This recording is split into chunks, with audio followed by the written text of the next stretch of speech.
So just this morning I woke up, went in to get a clean shirt out of the drawer, pulled the drawer out, grabbed the first shirt I see, and it was this one. Just like the other one. And the many of them that I keep finding in my clothes. And you can have one too. Woo!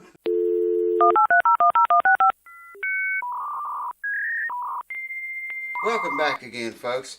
I did a little bit of homework on this D42. We're going to check this guitar out today, the D42 Martin. You've seen it on a few videos earlier, I think, if you watch the channel much. Incredible beast of a guitar it is.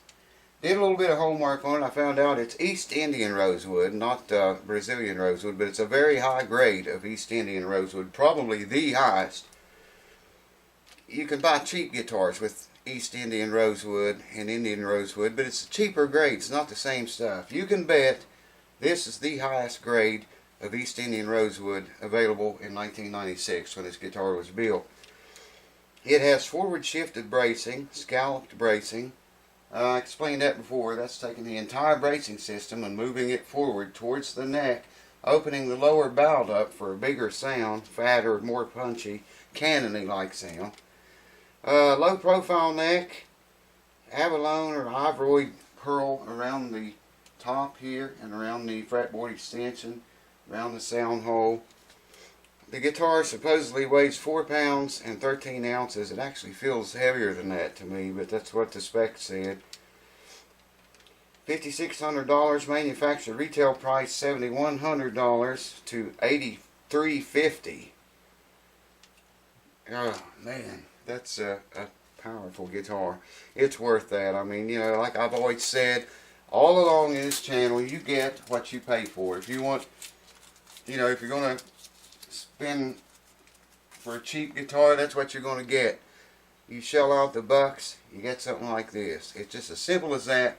In this day and time, we get what we pay for, like it or not. Alright, today I just pretty much want to look it over. I found out a couple of complaints the owner had. We're going to check that. I'll show it to you. Check the nut relief, the neck relief, the string action, the string gauge, and you know, just a basic thing, and log it all. So if he wants it set, you know, exactly back the way it is right now, I'll have that logged and be able to do that. So let me bring the camera over here closer. We'll get right into it. Start checking this bad boy out. Hold on. Look what a beauty, folks. Man, I'm telling you what. I want to take just a minute here and show you this. The humidity is the bottom number. It's 70%. 75 degrees in here and 70% humidity. The humidity has just been rocking here for the last week or more. That's inside the house. Outside, I don't know if you can see this or not. What does it say? 89%. 80 friggin' 9%, man, outside. It's just ridiculous. I couldn't set the neck on that Gibson with it this high. Finally it came down to like 60, in the 60s, and I was able to set it, but good God, man. It's almost like standing in a pool. Alright, let me get my shit together and find my goddamn motherfucker. I just had those motherfuckers in my goddamn hand. You get old, you get blind, you shake, you can't see, you can't freaking hear. Alright, I got 18 here, 10 and 8. And look at that. It's exactly 18. Fifth string might be a little bit tighter than that. That's a 18 right there too. Second string maybe a little tighter. I always set that every string 16 to 18 thousandths. And that's what that is. I could probably go down to a 16. Let's just try it here. I need a 10 and a 6. There's a 6. Already had a 10. This done went back in its hole. 10 and a 6. Holy shit. Alright, here's 16. Probably what they all will be closer to. Yeah, check that out, man. 16 thousandths on every, well, I won't say every string. The second string's a little bit less than 16, and can't get under the third from here, but 16, 18 thousandths, so that's good. Going to leave that alone, not going to touch it. Really not going to touch anything tonight. Just check, you know, check everything out and log it, like I say, And then once we do get into it, if the owner likes this setup and wants to keep it, I'll know, you know, how to set it back up exactly like it is right now. Alright, we're going to check neck relief. Like to see 12 thousandths on that. I like to see it. 15. I'm going to note the 17th fret because that truss rod, we're in the camera, yes we are. There's a block in there, a brace actually, it's got a hole in it, and the truss rod is just up inside that hole. You need a special wrench to get to it like this. You can see that. It's a 5mm. It allows you to reach up into that hole. So I'm going to note the 17th fret here. I think, I'm going to try it on the 15th and the 17th, but I think the 17th is going to be the one. Come down here to 7. Well, the neck relief is more than 12. Well, let's try the 15th. Okay, if I note the 15th, let's just see how far up in there that truss rod actually is. Where the end of it is. Oh, it's, okay, it's right there, man. Is that right? Yeah, it's just, okay. So we'll note on the 17th fret, because the truss rod is like right there at the 17th fret, at the end of it. And it's more than 12 thousandths. Same thing on this side. That's about 12 right there. You hear it skimming the string a little bit. But it's very close to 12 thousandths. That's good. Let me just look down the neck and see what I can see. We have forward bow relief or backward bow in it. Yeah, it's got some forward bow in it. Nothing wrong with forward bow. We like that relief. In fact, you gotta have it. You gotta have some, or it's better to have some. Some folks, some guys and gals play on a straight neck. 4, 5, 6 64ths on the low E string, 12th fret. And 5 64ths. That's exactly, I think, what I set that Gibson up on, if I remember right. 5 64ths, the high E string, 12th fret. And 6 64ths on the low E string, 12th fret. Now, I'm pretty sure that's what I set that Gibson up at. Alright. A lot of y'all know this trick already. Take a piece of paper. You just touch it around the back side of the bridge. See if the bridge is pulled up. If it is pulled the slightest, we can touch it around the front too. But they normally come up in the rear before anywhere else. We're good here. This one is not. You can check around the fretboard extension if you think you see a crack and you got old eyes like mine that can't see anymore. Check it with a piece of paper. It won't lie to you. There's no cracks, anything there. The owner told me this guitar was a 1996 and it lived, he said, pretty much all of its life in Utah in a very, very extremely dry climate. There was no humidity there, he said. And I can't believe it's in this good a shape from all that. But here is one, let me have that piece of paper back. Here is one of the complaints that he's worried about. You can see that paper goes down in there. I don't know, I'm guessing, let me look at it again. Maybe 1/8 of an inch that paper goes in there, and it's tight. It's a lot tighter than it was the other day when I checked this. That's as far as it'll go in there. About 1/8 of an inch. Let me bring you around here and show you that. You can see here how far down below the heel cap it's in there. He was worried about the joint coming loose. And we're going to check that. We're not going to check it right now, but we are going to check it. Let me have that back. Because the rest of the rest of it, all the way down through there, there's no crack anywhere that I can see or feel or find. It's only right here. Now, unlike the Gibson J45, this has not been finished. So let me back you back off here a little bit. I forgot, baby. The J45 Gibson, the neck had been put on it, and they finished over all this, so it was sealed. Okay, this guitar is not sealed like that. They finished the neck and finished the body, and then put the neck on the body. Now I'm thinking, probably because this guitar was in such a dry climate, that unprotected wood inside of there has shrunk. Okay, it's dried out, and it's allowed that little tiny crack right there to form. I mean, I can, just the way the guitar is sitting right there now, I can get down here. Of course, it's got string tension on it too, but I'll check it again later with string tension off. But you know, by shoving down on this, that's not moving, man. That little crack is not moving at all. I can shove down on it, and I can still shove the paper in there because I can see the crack. And I'm blind. So that's saying quite a lot. So, you know, I'm almost 100% sure. I'll take the strings off of it and check it all again. And, in fact, let me just shut the camera off, and we'll do that now. And we will look inside. Hold on. Before we do that, I want to see what gauge strings this is. I don't remember him telling me. It's not, it's 11. I knew it wasn't 13 to 56. It's not, it's lighter than that. It's very light. And there's someone calling someone. First string is 11, and 11 to 50 it looks like. Yeah. Check it again. The house that never sleeps. Welcome to it. Okay, that's an 11.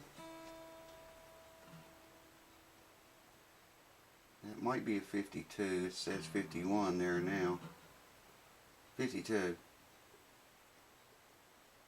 11 to 52 is what that is. Okay? I wanted to make sure that before I took those off. Well, I guess I could check them after I took them off, but I'll take them off and bring you right back, and we will have a little deeper look into this beast. I gotta show you all this, man. And I've never seen shit like this before, and it happens a lot with different things. I got a AAA battery here. These are out of my Fire Stick, Amazon Fire Stick TV, and they're AAA. They were dead, or the remote wouldn't work. So, and I'm set on this very first bottom scale. There's 1 volt, 2 volts, 3 volts, 4 volts. I'm on a 5 volt scale, okay? Here's the first battery. And you see it's not even got a 1/4 of a volt in it. Nowhere near a 1/2 a volt is like right there. Okay? But that's not the thing. That's not the thing. Here's the other battery. It's a AAA. And it's an Amazon battery. There you can see Amazon on it. I've never seen this before, ever in my life. Look at that. This battery has got negative power on it. I've got the red on the plus and the black on the minus. And you can see the hand on the meter going backwards. Never saw that before. How does a battery such as this get negative power? Now if I turn the battery around backwards and put the black on the positive of the battery and the red on the negative, you can see it's almost got a 1/2 a volt. It's got more power than the other battery did have in the right direction. How do things like this shit happen, man? I mean, holy shit. Alright, once again, I've showed this before too. I'm going to show the newcomers again. If you can't look down your neck and sight it down, you know, I can just see that, man, when I look down there. But, you know, everyone can't do that. If you're one of those folks that cannot look down the neck and see if you have forward bow or back bow, take the strings off. You can do this with strings on. Put a straight edge on it. Take the corner of the paper and just try to stick it in between every fret, along the between the frets and the straight edge. This it appears to be perfectly straight right now. Perfectly straight. See, it won't go under there. It'll only go under until it hits the straight edge, and that won't go any farther than that. Now that last fret it does. The last 2 frets, see, it goes under there. Nowhere else. Let me try the first one up here again. Yeah, that's the only place. See, only the corner of the paper goes between the fretboard and the straight edge until you get to these last two. Oh man, I got the hiccups. And you can see there, it goes under there. It tells me there's a tiny, very little bit of fall away right here. And that is probably due to lack of humidity. Now we know that neck is straight, so if we come up here and we do this, it should slide right over top of the bridge. And you can see it does. Boy, they didn't leave much clearance, man. It's not touching, you know, it might just be grazing the bridge a little bit. But that is perfect as you can get it. Now, you know, when I reset a neck, I like to see about 20 thousandths clearance right here. Okay? That allowed, especially on old guitars, because old guitars tend to belly up more than a newer, better high-end one does. And you got to account for that deflection. Under string tension, the thing pulls up, and that space gets littler, smaller. I mean, this guitar has no room to give any there, but that's okay as long as it's, you know, the plane of the bridge matches the plane of the fretboard. It's okay. But I like to see about 20,000. Maybe there's 10 thousandths there right now, and that's cool. It's still got a really high saddle on it. There's the saddle I took out. It's bone. You can just tell by the sound of it and the smell of it if you cut it. Alright, that much now. It's got a bone nut too, it looks like. Let's have a look inside this puppy. Let me find a mirror and some lights and a flashlight. We'll take a quick look inside. I'm not going to really get in there on this video and explore it in depth, though I will do that, just not on video because it takes a little deeper look into the D42. Those back braces look really good. Here's the, we're looking down into a mirror here. And looking back up at the top, there's part of the X brace. You can see the scalloping. There's the voice bars. I can't get a very good shot without moving the mirror, but let me move the mirror now.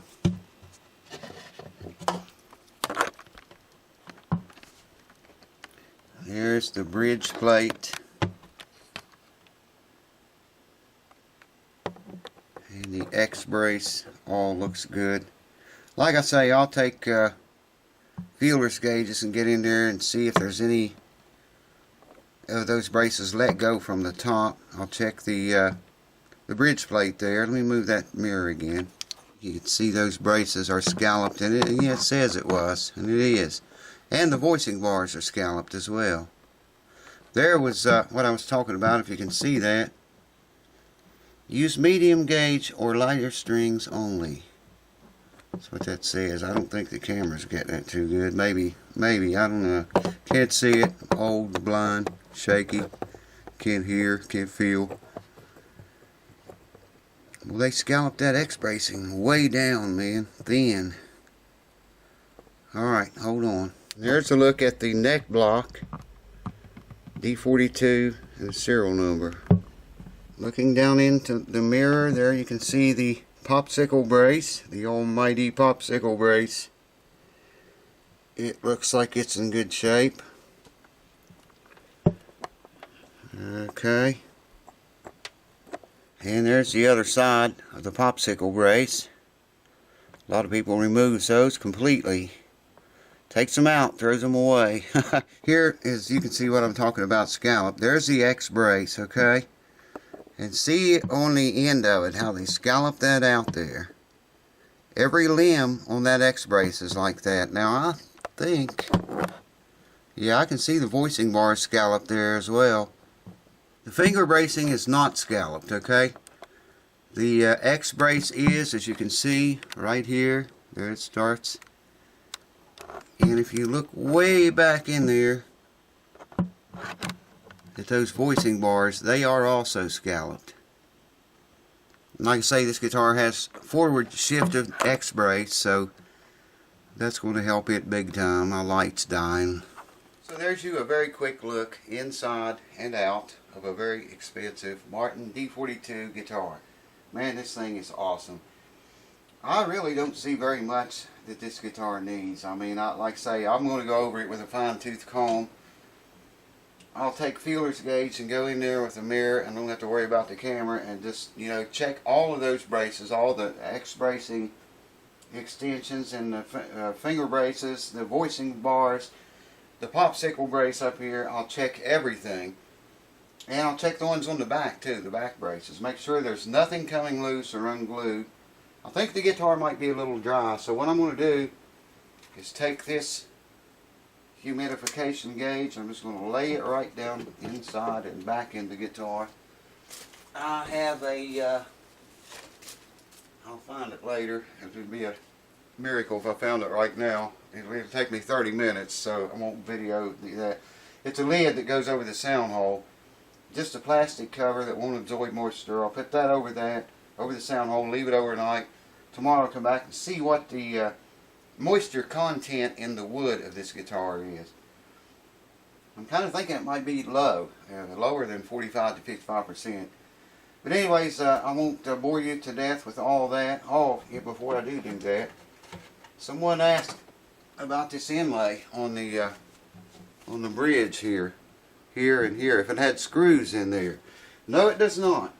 Martin doesn't do that so much like Gibson used to do it. Well, I think maybe they still do it, now that I think about it. But no, there's no screws under there. That's just a snowflake inlay, I think is what that's called, just for design, to look pretty. That's all it is.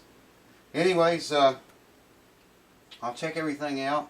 I'm going to check this neck joint closer where I showed you the paper would go in.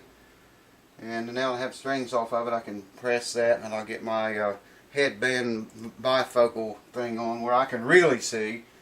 And I'll watch that very close and work it and make sure the joint is tight. I'm almost 100% sure there's not a thing wrong with that joint. The owner wanted me to take the neck off of this guitar and not so much reset it, but fix that crack that's there.